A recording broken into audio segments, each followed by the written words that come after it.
भगवत गीता में भगवान श्री कृष्ण कहते हैं बिना फल की चिंता किए हमें अपना कर्म करते रहना चाहिए। एक ही समय पे एक ही काम को कई लोग अलग अलग शुरू करते हैं बट इसमें सफल मात्र कुछ ही होते हैं। आखिर ऐसा क्यों होता है, आपने कभी सोचा है? ऐसा इसलिए होता है क्योंकि हर मनुष्य एक अलग इमोशन के साथ उस काम को स्टार्ट करता है।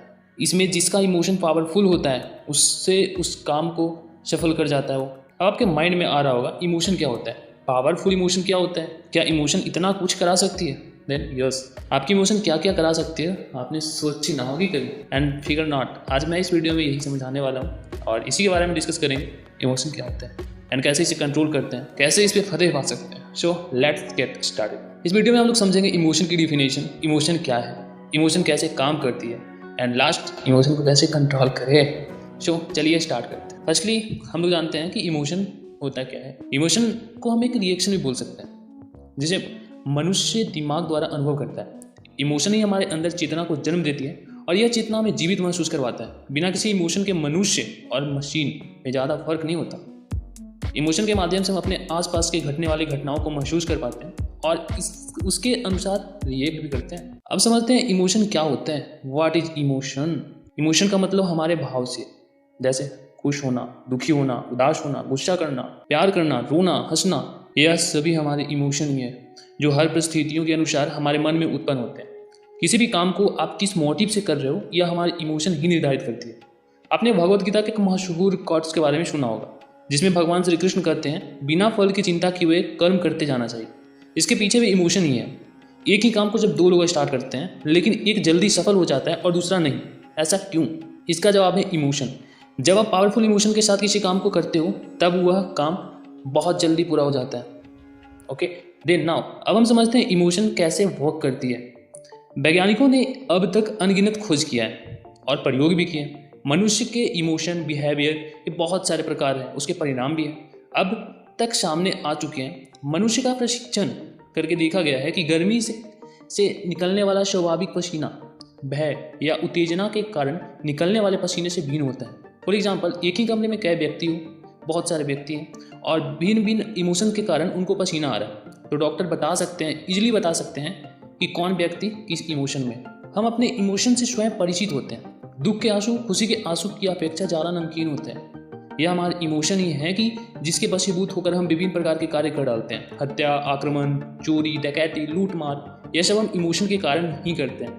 रोमांचक और साहित्यिक कार्य भी मनुष्य इसके ही वशीभूत होकर करता है। अपने अनुभवों की इस शक्ति से हम परिचित होते हैं तो हमें अब यह भी जान लेना चाहिए कि यह सब हमारे शरीर पर भी अपना प्रभाव डालता है। हमारे शरीर के संपूर्ण लिगामेंट पर उसका प्रभाव पड़ता है। यह सीधे हमारी रक्त प्रणाली को भी पकड़ लेता है। क्रोध मनुष्य के लिए जहर है, आदमी पर घातक प्रभाव डालता है। इसके कारण आदमी की मृत्यु भी हो सकती है। भय सीधे सीधे रक्त में विकार उत्पन्न करता है। विकारों का प्रभाव न केवल मनुष्य पर बल्कि पशुओं पर भी पड़ता है। पशु भी अपमानित होने पर उत्तेजित हो जाया करते हैं, उन पर भी शारीरिक प्रतिक्रिया होती है। हम छोटे बच्चे को छोड़ देते हैं तो वह फुट फुट कर रोने लगते हैं। इसके पीछे भी इमोशन होता है क्योंकि बच्चा रोता भी है, बच्चा हंसता भी है। समझते हैं इमोशन को कैसे कंट्रोल करें।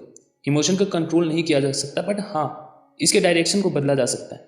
वैसे हमें इमोशन को क्यों कंट्रोल करना चाहिए यह भी हम आगे समझेंगे। कम से कम मानसिक उत्तेजना से भरे इमोशन बड़े हानिकारक होते हैं।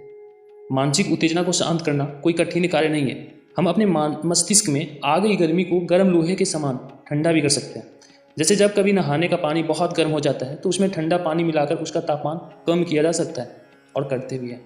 इसी प्रकार जब कभी भी किसी भी प्रकार का मानसिक उत्तेजना बढ़ती सी नजर आए तो पूरी ताकत अपना ध्यान कहीं और लगा दें जिस कारण से आपकी उत्तेजना बढ़ रही है उस ओर ध्यान ही न जाने दें। फॉर एग्जाम्पल, मान लें कि आपके मित्र या प्रेम या प्रेमिका ने किसी प्रकार का आपके साथ गहरा विश्वासघात किया हो। इस विश्वासघात के कारण मानसिक उत्तेजना बेहद बढ़ गई। आप बेचैन हो, परेशान हो, मित्र या प्रेमी के बारे में बार बार कोस रहे हो, बार बार सोच रहे हो, आप अपमान भी बहुत महसूस कर रहे हो, आपके मन में एक पल भी चैन नहीं है। बस आप तुरंत उस पर से ध्यान हटा लें, उसके विश्वासघात की बात को भुलाकर किसी अन्य विषय पर सोचें, कहीं और चले जाए। इस प्रकार इस गहरी उत्तेजना से मुक्ति पा सकते हो।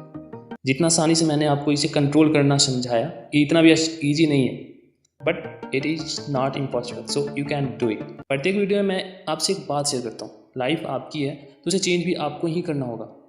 अगर आप ठान लोगे तो कुछ भी कर सकते हो, कुछ भी बोले तो कुछ भी। अपना मन पूरी ताकत से किसी और विषय की ओर लगाना बहुत बड़ा कठिन भी नहीं है, जिससे शुरू में आपको उत्तेजना का सामना करते समय उसे रोकने में बड़ी कठिनाई होती है, पर जितना भी आप रोक सके पूरी कोशिश करें। प्रारंभ में आपको पूरी सफलता नहीं मिलेगी, फिर भी हिम्मत ना हारें, उत्तेजना पर काबू पाए। आपके जीवन में उत्तेजना को शांत करने की नीड बार बार आएंगे, हर बार आप उन पर प्रयोग करें। एक वक्त ऐसा भी आएगा आप सफल हो जाया करोगे। उत्तेजना पर अगर आपने कंट्रोल करना सीख लिया तो जीवन में आप बहुत कुछ प्राप्त कर सकते हो। साइकोलॉजिस्ट के अनुसार इमोशन ही जीवन को बहुत कुछ अस्त व्यस्त कर देती है। इसके कारण मनुष्य अपना बहुत सा नुकसान कर लेता है, not only physically also mentally भी बहुत आघात पहुंचाती है। इससे उत्पन्न इमोशन के कारण मनुष्य गलत काम कर बैठता है। इस कारण अनावश्यक रूप से दुश्मनी, ईर्ष्या, द्वेष, गुस्सा के कारण अपने ही दायरे को अपने गले का फांसी का फंदा बना लेता है। इससे उसकी सफलता अटक कर मर जाती है। ऐसे भी विचारों का संतुलन और मानसिक नियंत्रण कोई मुश्किल काम नहीं। अपने मन को सरल और उद्वेगहीन बनाए रखने के लिए पूरा सेल्फ डिटर्मिनेशन की नीड होती है, आप कर सकते हो। अगर एक बार व्यक्ति संतुलित विचारों की महत्ता को समझ ले तो फिर कठिन से कठिन समय में भी मनुष्य बौखला नहीं सकता। वह अपना संतुलन बनाए रख सकता है। वह गंभीर रहकर अपने व्यक्तित्व की गरिमा को बनाए रख सकता है। प्रत्येक आने वाली विपत्ति का सामना करने के लिए वह अपने आप को मानसिक रूप से तैयार रख सकता है।